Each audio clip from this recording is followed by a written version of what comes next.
সে একটাও প্রাপ্তবয়স্কে মুসলিম বাড়িতে থাকবে না। ওই দিন সব ব্রিগেডের মাঠে যাবে। এই ব্রিগেডের মাঠ হবে ভারতবর্ষের ঐতিহাসিক ব্রিগেড হবে।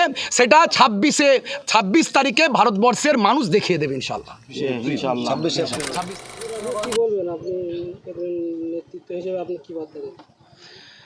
আমি বলবো ভেঙে পড়ার কিছু নাই, গরম হতে হবে।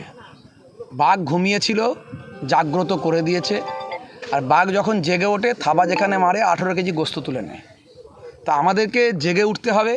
এটা দীর্ঘমেয়াদী আন্দোলন। সেই হিসাবে গণতন্ত্রকে বাঁচিয়ে সংবিধানকে মান্যতা দিয়ে যেমন পাঞ্জাবের কৃষকেরা দেখিয়েছে, সেটা আমাদের জন্য একটা দৃষ্টান্ত। এবং কৃষক বিল পাস হওয়ার পরে উইথড্র করতে বাধ্য হয়েছে। এরকম অনেক বিল এসেছে যেগুলো উইথড্র করতে বাধ্য হয়েছে। এই বিলকেও উইথড্র করতে বাধ্য হবে যদি আমরা আন্দোলন চালিয়ে যাই, এবং শৃঙ্খলাবদ্ধ আন্দোলন চালাতে হবে। আর সমস্ত আন্দোলন, যত ছোট বড় মেজো যত সংগঠন আছে আন্দোলন করুক, গ্রাম থেকে গ্রামান্তরে ছড়িয়ে পড়ুক আন্দোলন, কিন্তু সব যেন মুসলিম পার্সোনাল ল বোর্ডের ছত্রছায়ায় থেকে তাদের দেখানো পথে আন্দোলন হয়। কারণ তারা মুসলমানদের অভিভাবকত্বের দায়িত্বটা পালন করছে। সুপ্রিম কোর্টে তারা মামলা করেছে, এছাড়া আরও অনেক সংগঠন মামলা করেছে। সম্ভবত আমাদের রাজ্য থেকেও মামলা হয়েছে, এরকম একটা খবর আমি যতটুকু জেনেছি। আমরাও লেকচারার্স অ্যাসোসিয়েশন অফ বেঙ্গলের পক্ষ থেকে মামলা করার ব্যাপারে আমরা ভাবছি, যাতে সুপ্রিম কোর্টে আমরা মামলা করতে পারি। অসংখ্য মামলা যদি হয়, এর আগে আমরা দেখেছি এক একটা মামলার রায় দিতে দিতে দিতে দিতে বছরের পর বছর চলে যাবে, শেষে বিল উইথড্র করতে বাধ্য হবে, ইমপ্লিমেন্ট করতে পারবে না। এটা আমাদের বিশ্বাস। লেকচারার্স অ্যাসোসিয়েশন অফ বেঙ্গল পথ চলা অনেক আগেই শুরু করেছে, আন্দোলন শুরু করেছে, আজকেও তার একটা দৃষ্টান্ত দেখালো। আগামী দিন এরকম প্রয়োজন হলে শত শত মানে লক্ষ লক্ষ মানুষকে নিয়ে শত শত প্রোগ্রাম, এরকম প্রতিবাদী সভা তার গ্রামে গঞ্জে করব আমরা। এই বলে আর ওয়াকফ বিল প্রত্যাহার করতে হবে, মানুষকে জেগে থাকতে হবে। আর এটা শুধু, আমি আরেকটা কথা বলি, এটা শুধু মুসলমানদের লড়াই নয়। ওয়াকফের যে অধিকার, এটা সংবিধানের আমাদের রাইটস। এটা হলো সংবিধানের আর্টিকেলে দেওয়া আছে, 14 থেকে শুরু করে 25-26 দেওয়া আছে। সেই আর্টিকেলকে বাঁচানো মানে সংবিধানকে বাঁচানো। তাহলে এই লড়াইটা সংবিধানের লড়াই, সংবিধান বাঁচানোর লড়াই। সংবিধান বাঁচানোর লড়াই শুধু মুসলমানদের নয়। আজকে অনেকেই বুঝতে পারছেন না, আমার আগামী দিন অমুসলিম হিন্দু ভাইয়েরা বুঝতে পারবেন যে তাদের দেবত্ব সম্পত্তি হাজার হাজার একর বিঘে, সেটা হয়তো কোনো দিন তারা নিয়ে নিতে পারে।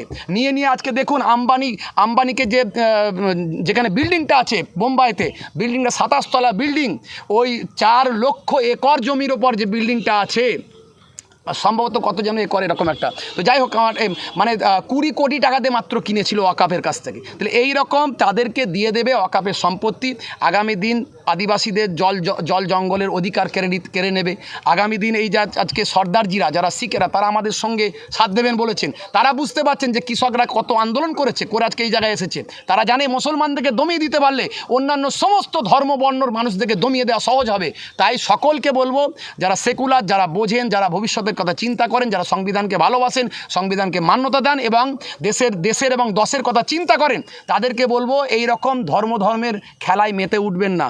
ধর্মের লড়াই হিন্দু মুসলমানের নাই, ছিল না। এটা রাজনীতির ব্যাপার। রাজনীতির অঙ্কে ধর্ম চলে এসেছে। এই জিহাদ নিয়ে মানুষকে উস্কানো হচ্ছে, তারপরে এই যে কাফের নিয়ে উস্কানো হচ্ছে। এই শব্দগুলো, এগুলো একটা আরবি শব্দ, এগুলোর ব্যাখ্যা আছে, মানে আছে। এগুলোর মানে কাউকে গালাগালি নয়, কাউকে মারপিট নয়। এগুলো গুগল সার্চ করলে পাবেন। তাহলে এই সব কথাবার্তা বলে, কোরআনের আয়াত বলে, এটা বলে ওটা বলে হিন্দু মুসলমানদের মধ্যে বিভাজন তৈরি করছে এক শ্রেণীর রাজনীতির কারবারিরা, তাদের চেয়ারের জন্য, গদির জন্য, লড়াইয়ের জন্য। তো বর্তমানে আমাদের রাজ্য সরকার তারা যেভাবে আমাদের পাশে থাকছে, যেভাবে অন্যান্য রাজ্যের সরকারেরা যেভাবে পাশে থেকেছে, সুপ্রিম কোর্টে লড়াই করেছে, এবং যারা আজকে লোকসভায় যে সমস্ত এমপিরা যারা লড়াই করেছে, তাদের সকলকে আমরা আমাদের পক্ষ থেকে, লেকচারার্স অ্যাসোসিয়েশন অফ বেঙ্গলের পক্ষ থেকে সাধুবাদ জানাই। এই বলে 26-এর ব্রিগেড সমাবেশে একটাও প্রাপ্তবয়স্কে মুসলিম বাড়িতে থাকবে না। ওই দিন সব ব্রিগেডের মাঠে যাবে। এই ব্রিগেডের মাঠ হবে ভারতবর্ষের ঐতিহাসিক ব্রিগেড হবে।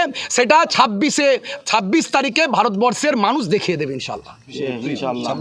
26 শুভেন্দু অধিকারী বলছে যে এই আন্দোলনটা বাইরে চুপচাপ হয়ে গেছে, আর শুধু বাংলাটাই হচ্ছে, বলে কিছুদিন করতে করতে এও চুপচাপ হয়ে যায়। শুধু শুভেন্দু অধিকারী বলেন, এটা দিলীপ বাবুও বলেছেন। তো ওনারা যে আমাদের আন্দোলন নিয়ে ভাবছেন, এই জন্য ধন্যবাদ। ওনারা তেমন আমাদের নিয়ে চিন্তায় আছেন, একদম। এটা পরিষ্কার বোঝা যাচ্ছে। আমি এটুকুই বলবো, আপনারা আপনাদের অত চিন্তা করতে হবে না, আমরা আমাদের মতো আন্দোলন করে যাব। বিজেপির কিছু নেতারা বলছে যে পশ্চিমবাংলায় মুসলিমদের কোনো চিন্তা নেই, ওয়াকফ সম্পত্তি যেটা আছে সেটা একমাত্র শুধু মুসলিমদের, গরিব মানুষের উপকার হবে, সেই বিষয়ে কী বলবো? ওরা অনেক রকমভাবে আমাদেরকে টোপ খাওয়ানোর চেষ্টা করছে, আমাদের টোপ খাইয়ে কোনো লাভ হবে না। ওদের ইতিহাস যদি আমরা দেখি তাহলে দেখব আমাদের পক্ষে একটা কাজও ওরা করেনি, বরং সবটাই বিপক্ষে।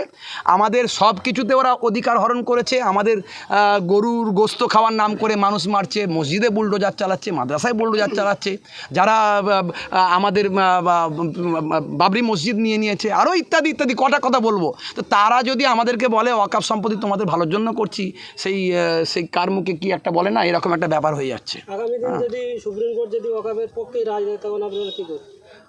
তাহলে আমাদের পরবর্তী কি সিদ্ধান্ত হবে সেটা আমাদের মুসলিম পার্সোনাল ল বোর্ড আমাদের দেখাবে পথ। আমাদের আন্দোলনের আরও পথ আছে, নিশ্চয়ই আছে, সেই আন্দোলনের পথ চলবে। এটা শুনানি আছে, কি আশা করছি? আশা করছি ভালোই কিছু হবে, পজিটিভ হবে কিছু।